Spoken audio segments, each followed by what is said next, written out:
So thank you again for joining tonight. I'm going to talk through a couple of steps of becoming an Albert Schweitzer Fellow. And right now you are already doing this, what I've got listed as step 1, which is to learn about becoming a fellow. Hi. Oh, okay. That you get out your phone at some point. I'll show this interest slide again later as well. But if you have not already filled out our interest form, we'd love to capture your name and email today. And you can do that with that step 2 QR code. If you've already filled that out, then no need to do it again, but that's essentially like our sign up sheet for today. And if you do sign up, you have the option to receive a monthly newsletter. We actually just sent one out this morning with more kind of stories of fellows and advice from them. And we'll be sending one in December and afterwards. So. All right, so let's see.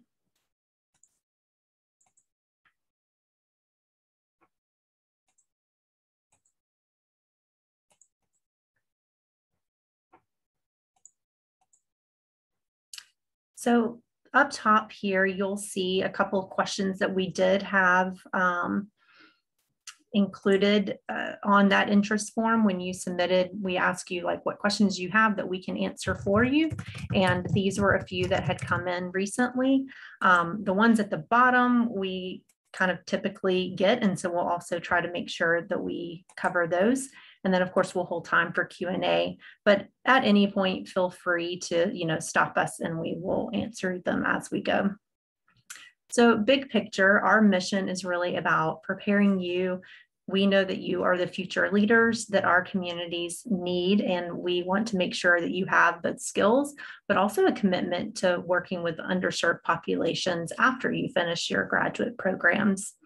And so, by nature, our mission really is about equipping you, but I like to say we have a dual mission, which is about, serving the community through this learning process that you would embark on. And we do that in 3 different ways. So the mentored service project is what most people are familiar with. That is kind of the crux of the program. And we'll talk a little bit more about that. But I do want to highlight these other 2 components as well, because I think they're equally important for the learning. One is we have workshops once a month. This is where we bring in speakers from community leaders who are able to speak to us about how their organizations, address issues related to cultural humility and serve the best needs of their clients, including the social determinants of health. This is where we learn about project evaluation and how we can improve that in our own project experiences. So we kick off the year with an orientation retreat. This year, we've been doing quarterly retreats in person and then doing virtual meetings in between, and that's worked well. We kind of morphed to that format because of COVID, but I think time will tell, but I think it's working well enough that we might want to stick with it moving forward. So just know that we will put out a calendar with our educational workshops around the time of interviews. I will ask for feedback on those dates, and everything but the orientation retreat is flexible. We do highlight this orientation retreat date, April 30th through May 1st, because that one is set in stone right now. But we will either hold meetings in evenings or on weekends, again, to work around your classes. And then we make time for structured reflection, and we do that both in written form as well as, kind of collaboratively through discussions with your peers.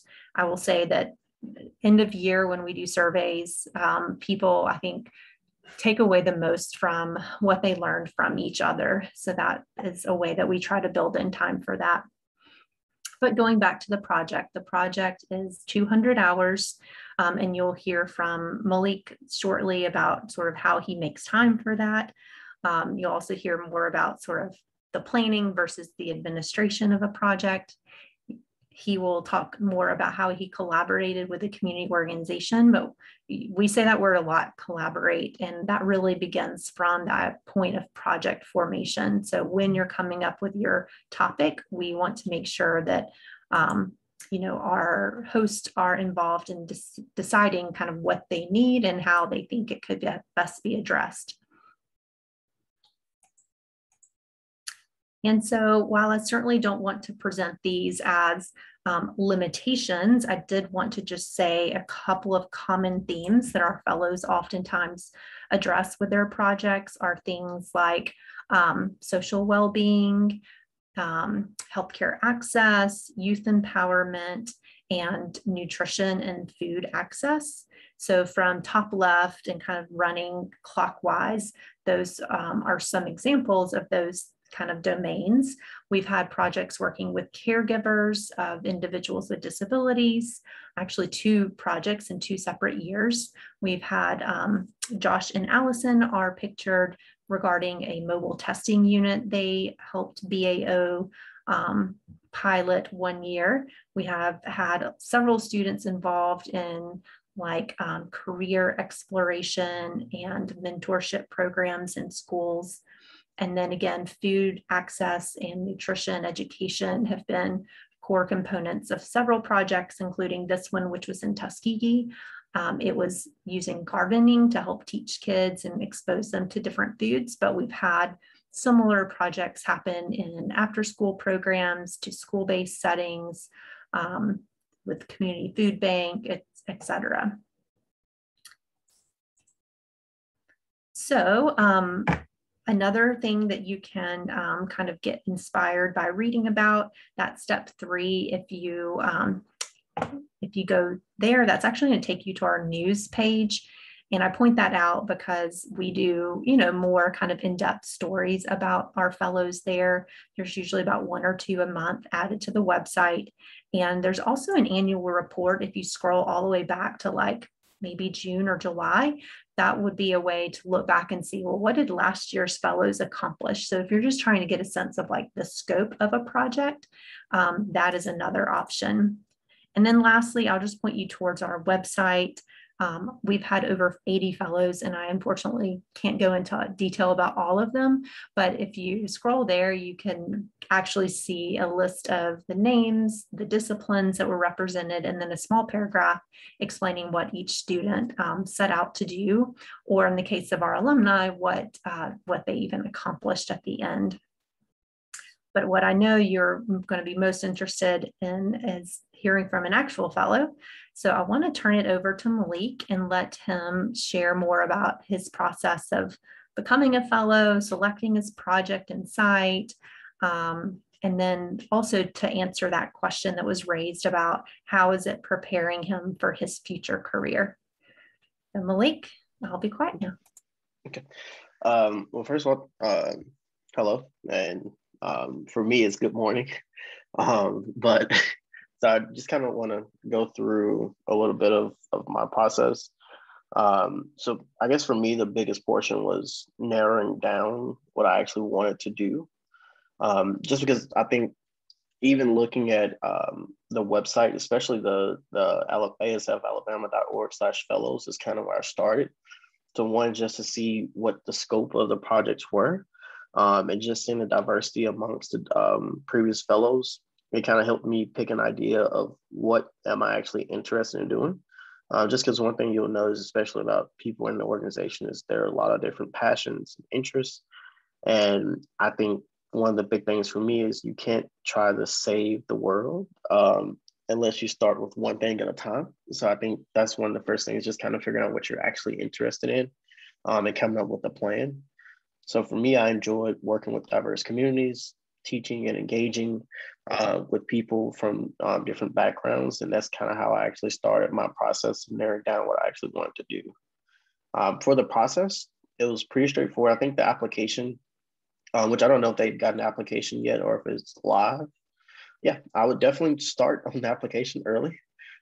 It will take you longer than you initially believe, just because you have to go back through and rework it and make sure it actually sounds appropriate. just because it's competitive. So you want to make sure that you are putting your best foot forward. I think other than that, as far as the process itself was very smooth. I think the interview was probably the least stressful I've ever done, just because they were more interested in actually trying to figure out you as a person. Just because they had you have the application in front of you. They've had time to look at it and determine the feasibility of it. So they're more so trying to see how you would actually fit with the ASF mission. So just go into at least that's how I felt going into the interview. They just wanted to learn a little bit more about me and my aspirations. And as far as what I hope to achieve, so as we're finding out now that loneliness and social isolation, especially during COVID-19, is an increasing public health concern, especially amongst older adults where they lack the sometimes mobility, but also access to technology that we have. If you're lonely or you're missing a family or a friend, you can quickly do a text message or a phone call or even a FaceTime. A lot of times the technical literacy isn't there for older individuals. So they're missing out on that. So not only are they missing direct social interactions and diverse interactions with loved ones and peers, but they're also missing out on that ability just to even communicate with people outside their immediate vicinity.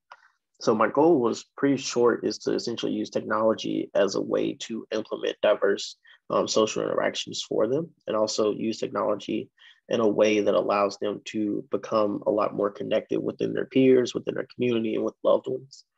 And that's how I actually kind of led into collaborating with the CJFS, just because they had essentially had the structure and the foundation for that. They worked with older individuals and their structure allowed them to grant me access to working with different members of the community. And also it gave me the diversity because they do have a wide range of members that are able and interested in our program. And as far as the future career portion as well. So ultimately, my goal is to become a physician scientist. So taking my research from the bedside to the bench, back to the bedside for patient care. So typically I'm in a lab doing research or trying to figure out how my work is directly translated to the clinic.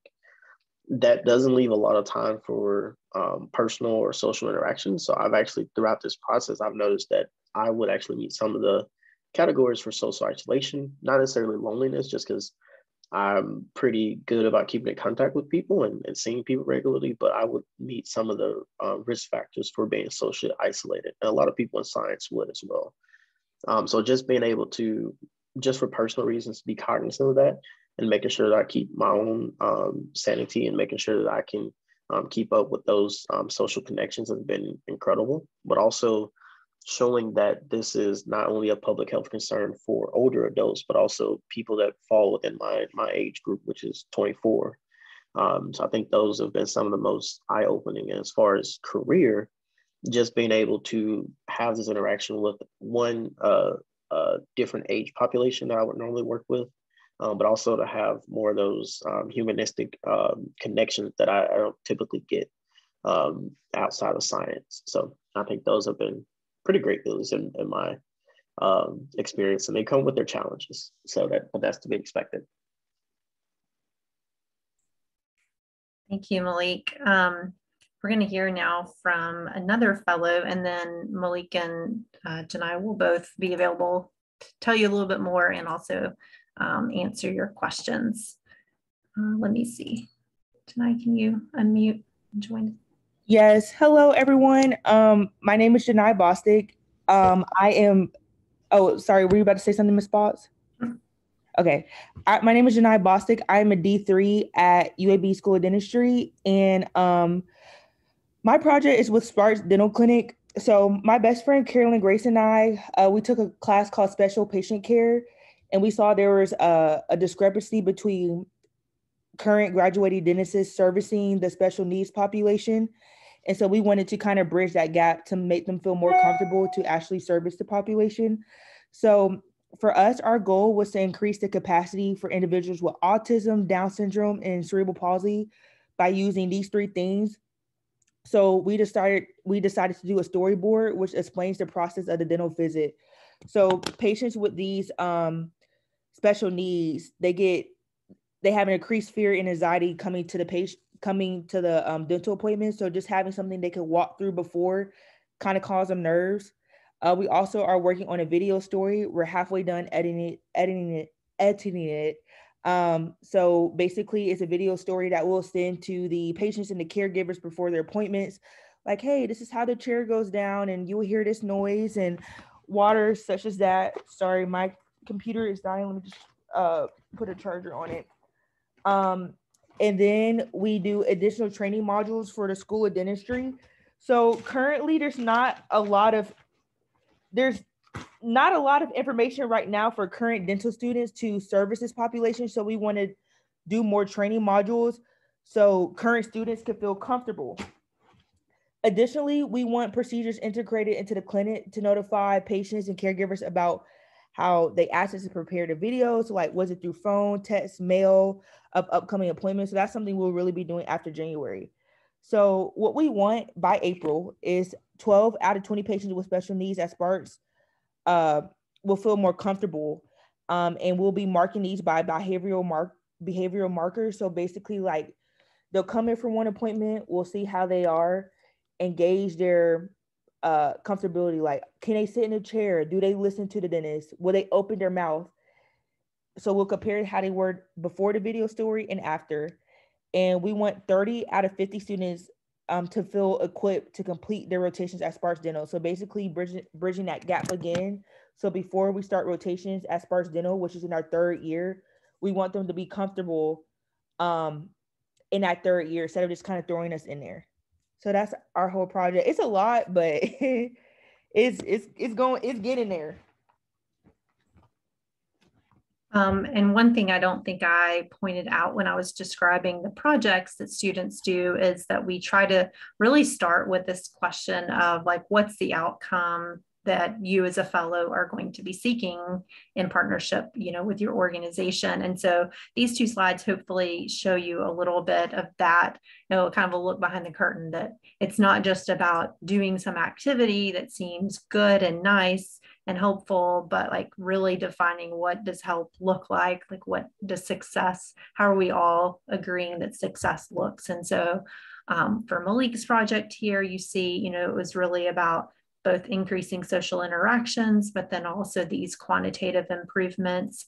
In Jenai and Carolyn Grace's project, they sort of had 2 different audiences, right? It was both about what the patients would, or what the clinic would receive that could be used with patients, as well as sort of the results of the patients who use them, how it would make them feel, and how students would feel. So the other thing I'll quickly point out is I think this is a great example of what I oftentimes refer to as like a capacity building project.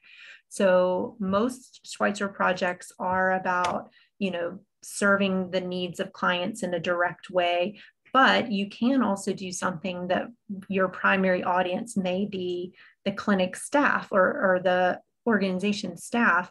And then in that case, it's really more about building their capacity and ability to better serve their clients. So we've had people do projects, everything from like working with a women's shelter to prepare all these different tasks that needed to be done in order for them to open a childcare center on site.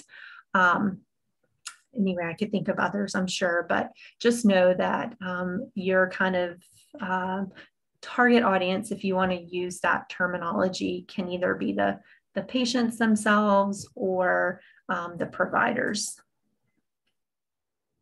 So, ultimately, like I mentioned before, this is really about a learning opportunity, and we learn from our partners as much as, we're trying to give to them. They are a vital resource. And Malik mentioned, what he's been learning from his site and his participants.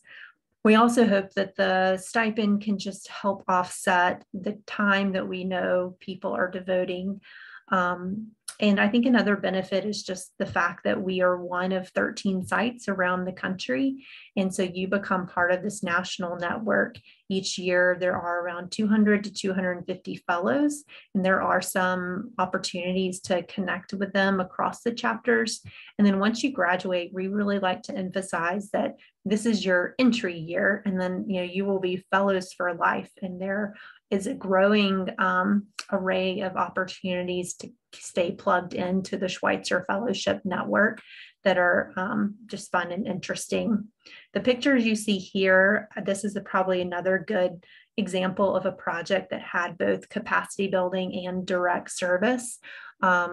So Newton Tinsley and William Gafford are were nurse anesthetist students at Samford, and they realized in volunteering with this school for individuals with disabilities that the staff were maybe just not, they had been trained, but maybe felt less comfortable and confident in serving in emergency situations. There had been a basketball game, a student had fallen out on the court. And so they also realized, oh goodness, this school doesn't even have an AED. So they secured an AED, they trained all the staff on how to use it. And then they also learned from staff that the students had a problem with hand hygiene. And so in addition, they did hand hygiene lessons and some other sort of things to address some like physical activity needs that the students had, because they were fairly sedentary both during and after school. So anyway, that's always a fun project to point out. And so Newton and William were from Samford. This program is obviously for students from multiple schools. They were in nursing. We like to also point out that I think another benefit is that you're a part of this multidisciplinary peer group. So as long as you will be a graduate student through the April 2023 date and are enrolled full or part-time, you are eligible. We have particular schools that we work with. So UAB schools of medicine, nursing, public health professions, optometry and dentistry, Samford's College of Health Sciences, University of Montevallo, Auburn. There are 4 disciplines there. And so let me know, I guess, if you do not fall into one of those categories, and I'm happy to talk to you about what some opportunities may be. The only other kind of stipulations are we want to make sure the service projects happen within Alabama, but I have talked to a growing number of students who may be enrolled in those schools I just named, but are doing it in like an online learning program. So I want to point out that if you happen to live in a different, you're not based in Auburn or Birmingham or wherever the school is, that's not necessarily a limitation. We would welcome you to participate from whatever city you live in, as long as your project could be done in Alabama. Okay, so let me turn it back over to Malik to answer this question about how you narrow down your topic and picked a project and partner site. Anything, I guess, additional you didn't say before? Yeah, so my project actually came from more personal. So my grandmother actually suffered at the beginning of the COVID-19 pandemic, like a lot of older adults with depression, anxiety, that was undiagnosed for quite a bit of time. And none of us in the family just had the ability to directly communicate with her. One, because of fear of her safety and possibly transmitting COVID to her, or the virus itself. And also just the complexity of trying to explain how to use like technology that she'd never experienced to a person that was born in 1943. So all of those combined led to gaps in communication and also overlooking her mental health struggles. And that's kind of where my idea came, just because I was born in 97. I grew up using technology, and the generation under me, so for example, my cousins, they're learning how to code in school. So just seeing the differences in the generational gaps as far as technical literacy and how we're able to actually use technology as ability to connect with one another. And that's kind of where my project was actually birthed. And as far as establishing contact with the CJFS, actually, Chris and I discussed as far as organizations. So it was a little bit tricky for me to find a partner organization at first, just because I had specific goals in mind of what I needed to accomplish. But that's where I would highly recommend actually speaking with Kristen, especially in the early development stages. The amount of resources that she actually does in Alabama is more than anybody that you can think of, at least at this level of detail. So just be very direct and clear in what you're attempting to accomplish, but also have a plan in mind, and be very open to asking for help. I think that's kind of the best way to find a mentor. And also, even when you find a mentor and you have a direct person to contact, just make sure that you're very upfront about what you hope to accomplish with your project. So therefore, there's no confusion. And also making sure that there is cohesivity between not only you, but Kristen and also your academic mentor, which I don't know if we've discussed that portion, but making sure that there's a clear understanding between all the different people that will be a part of the project. And as far as narrowing down the ideas, again, I would say make a list. I kind of made a list of what I was interested in, and I picked projects based on that, which if I'm not mistaken, on application, you have to propose 2 projects. And I chose my exact idea at that point in time. We were looking for projects that could be completed virtually. So I tried to make one that was solely virtual and one that I could actually do in the community, and gave me a little bit more flexibility. And I just kind of based it on that. Yeah, and you bring up a good thing, Malik. So last year, we've tried to open up our application to be a little more flexible so that once you're selected as a fellow, we can come alongside you and mentor you through that process of kind of narrowing your focus and your partner and mentors and all of that. This year, we are asking that in addition to having 2 potential project ideas that you lay out, that you also tell us 1 or 2 potential partners for each of those ideas.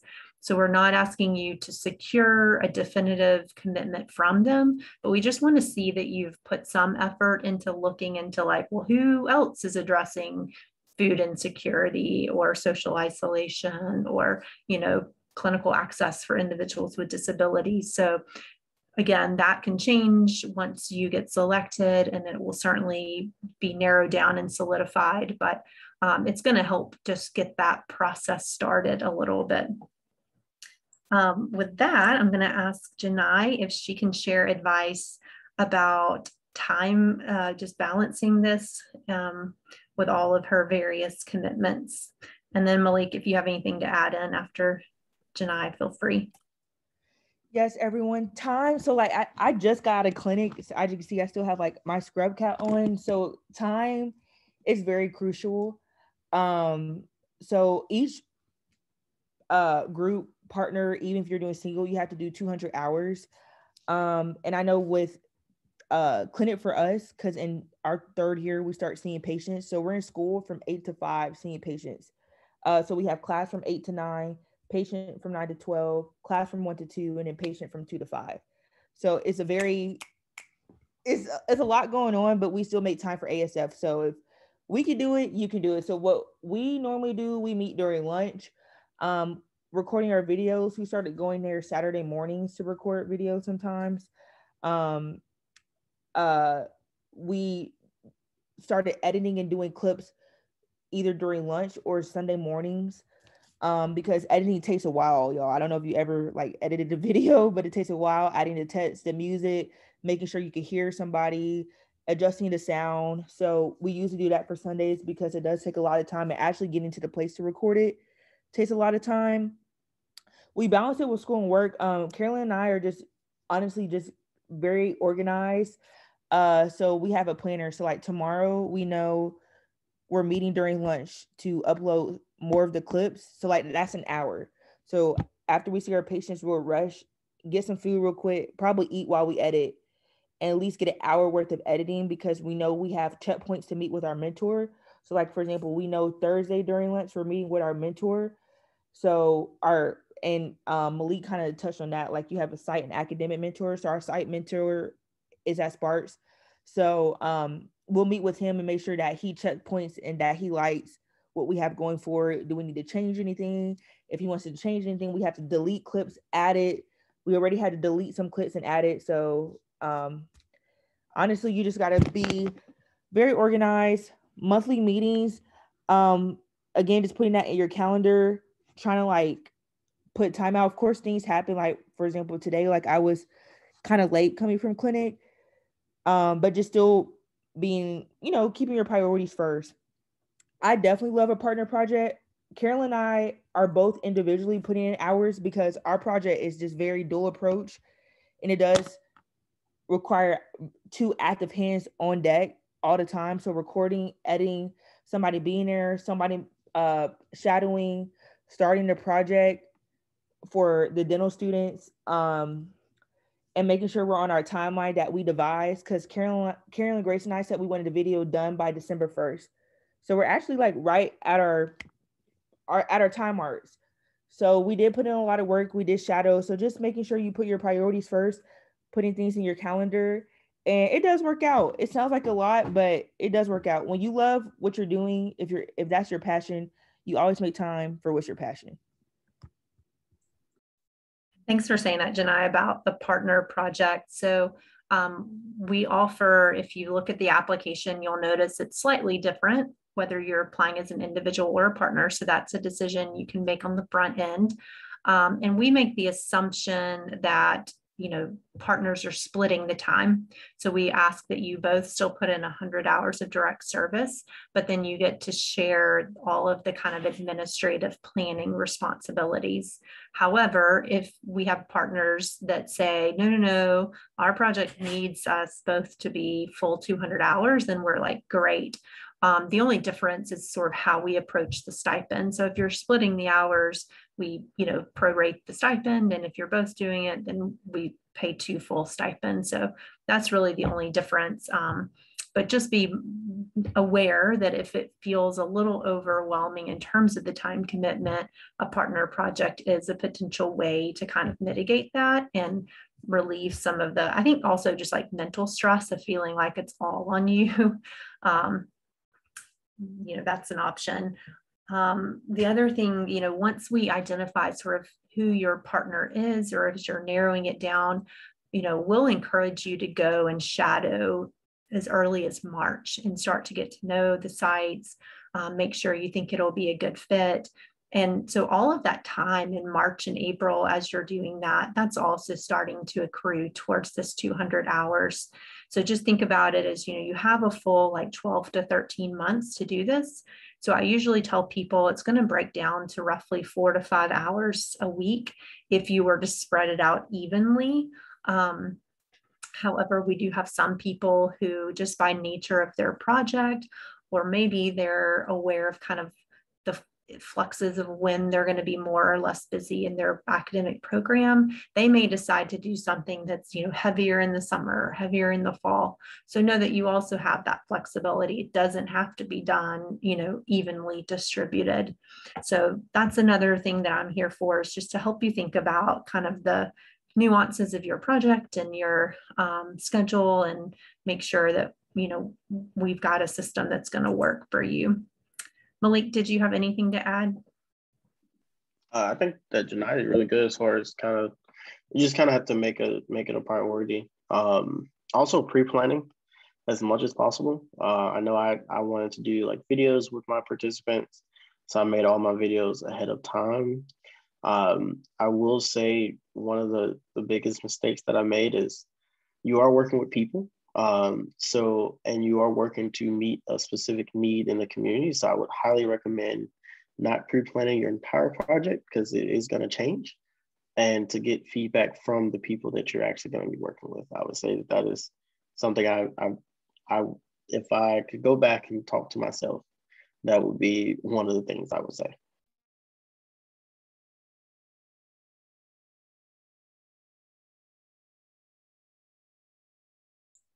So, things seem to be calming down with COVID. So Malik and Jenai are in the third group that's had some impact of COVID on their projects.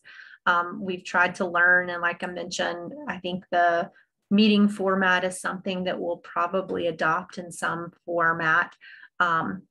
So I will publish our schedule again by February 1, but I think you could probably anticipate some online monthly meetings continuing.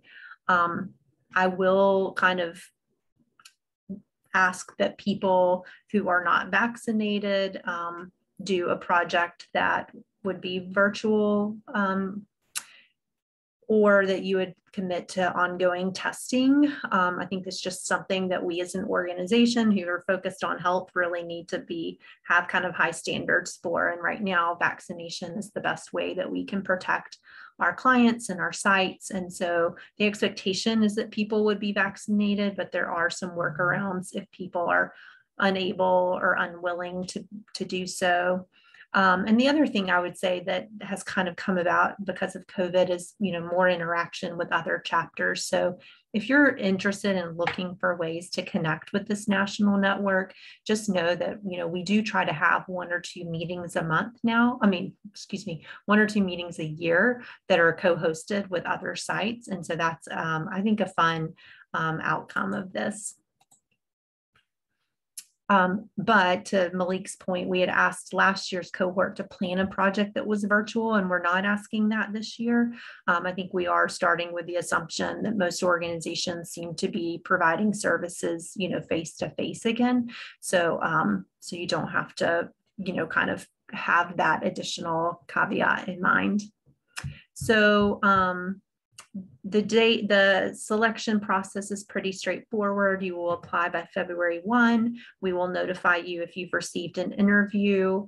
They'll be held on the evenings of the 22nd and 23rd of February. And then by the end of that month, we'll notify you of the kind of who our cohort is. And we'll ask you for a pretty quick, response. Sometimes we do wait list 1 or 2 individuals just in case anyone declines the offer. Speaking of offers this year, due to the inclusion now of Auburn and optometry, we think that we'll be taking up to maybe 20 fellows in this next group. So that's exciting. And then I mentioned that, fellows begin March 1. I think this slide does a better job of sort of, oh, sorry for the text being broken up like that. But essentially in the first month or 2, what you can expect is that there will be some online kind of self-directed learning where I'll be working with you closely. We won't have gathered yet for orientation, but there's certainly going to be like work to jump, like hit the ground running, in other words. So by mid-April, you'll have those goals identified so that when you come to orientation, you'll be ready to share with your peers and start to get their feedback on your goals. So, again, we kind of have that structured way to think about not only what you want to accomplish, but also breaking it down into those smaller steps. So Jenai kind of mentioned like, oh, by December 1, we wanted to have our video produced and edited. That's an example of sort of these milestones that we build in. So just know that right now, that is certainly not an expectation in the application, but that's part of what we'll offer to you in those first 3 months when we're doing a lot of that planning. If you want to do a summer project that would really, for instance, maybe be situated in an after-school program that offers summer camps, we can move up this time frame. So traditionally, I tell people that you'll be able to get started on your project like late June or certainly by July. But if you know that you need to hit the ground and be face-to-face with people in, June, then we can always bump up some of these other deadlines. All right, so with that, I want to be quiet and just see what questions you have. I realize we're coming to the end of our time. Feel free to unmute yourself.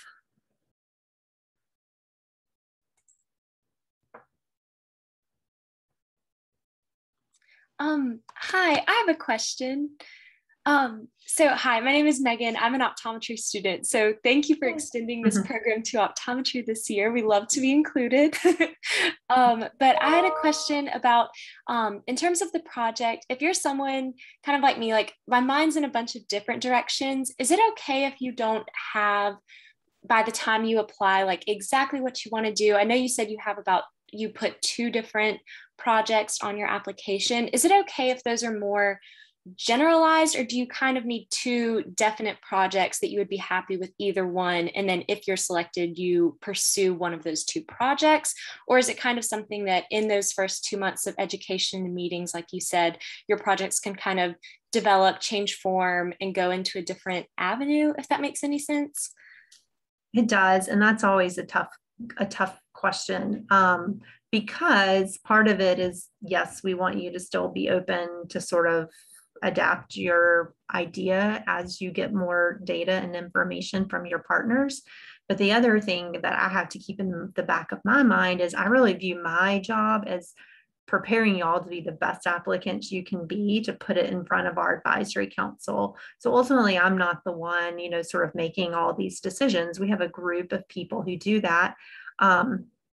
And so I just want to make sure that when they see your application or when they talk to you in an interview, they feel the most comfortable and confident. And so honestly, the interview has really come down a lot to more about, I think, the personal characteristics that we have found make someone a good candidate for the fellowship, because we know that we've removed a lot of the questions about the program, the project itself. So I guess this is a long way of saying, yes, your ideas can still be broad, but I think we want to also make sure that it doesn't give the interview committee the idea that you're not thoughtful about it, so you're not going to be wed to either of the ideas that you put on paper necessarily either. So maybe the final takeaway is, know that I am happy to look over your drafts of your application, and I would welcome you. There's a template on our website that you can download. I encourage everyone, in fact, download the template, type your answers in that Word document, so that when you go in to do it, you can just copy and paste. But if you would additionally like me to look over it, I'm happy to kind of say, hey, let's add a sentence or 2 here. But as it's framed, you only have a paragraph to sort of explain your project idea. So it inevitably will not be overly detailed. That's so helpful. Yes, thank you so much. Kind of like wishy-washy in my response, but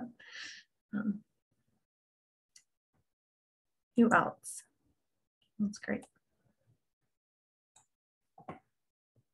Sorry. Allison.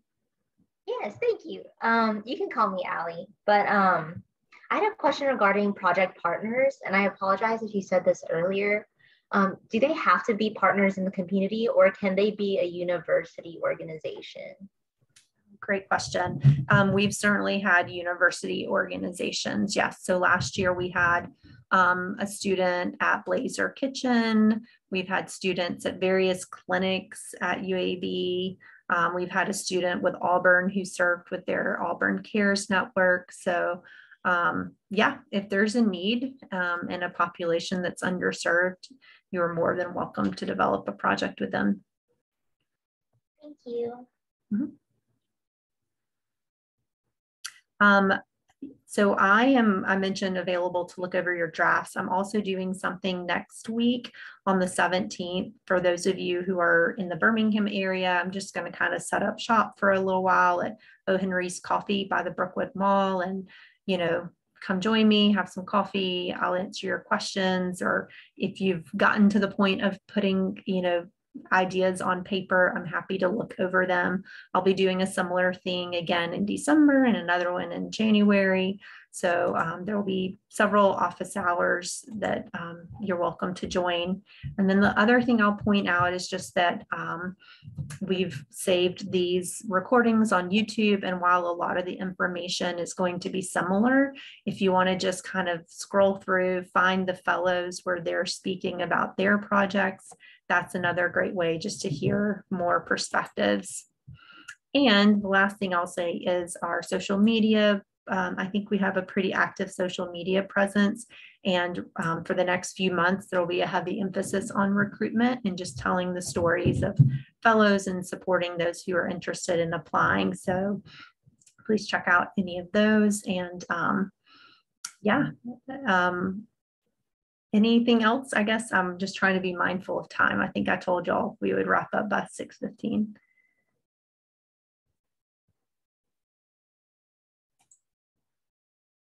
All right, let me